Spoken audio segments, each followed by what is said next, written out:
Brazil football federation আর Carlo Ancelotti নিয়ে football দুনিয়ায় আবারও বড় খবর, চাঞ্চল্যকর তথ্য ফাঁস। দর্শক, আপনাদের কি মনে হয় আনচেলত্তি কি ব্রাজিলের দায়িত্ব নেবেন? কমেন্টে লিখে জানাতে ভুলবেন না। ব্রাজিল এবং আনচেলত্তির চুক্তির বাধা হয়ে দাঁড়িয়েছে রিয়াল মাদ্রিদ। আনচেলত্তিকে কোচ করে আনার ক্ষেত্রে একের পর এক বাধার সম্মুখীন হতে হচ্ছে ব্রাজিল ফুটবলের সর্বোচ্চ নিয়ন্ত্রণ সংস্থা সিবিএফ কে।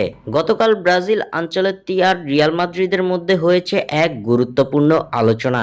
সেই আলোচনার পর তিন পক্ষের সম্পর্কে এখন অনেকটাই স্বাভাবিক হয়ে গেছে, বিশেষ করে যখন বিষয়টা অর্থনৈতিক চুক্তির। সিবিএফ জানিয়েছে অর্থনৈতিক দিক থেকে দুই পক্ষের মধ্যে পুরোপুরি চুক্তি হয়ে গেছে। অর্থাৎ আনচেলত্তি যদি চান তাহলে ব্রাজিলের দায়িত্ব নিতে আর কোনো আর্থিক বাধা নেই।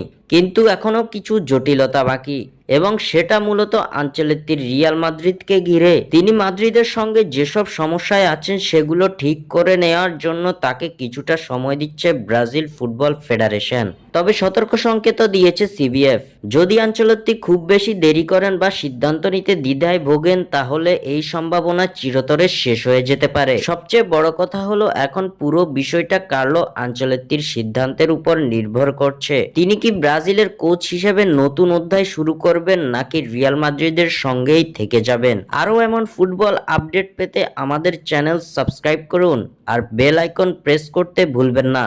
স্বাক্ষর থেকে সাদবিন ইসলাম।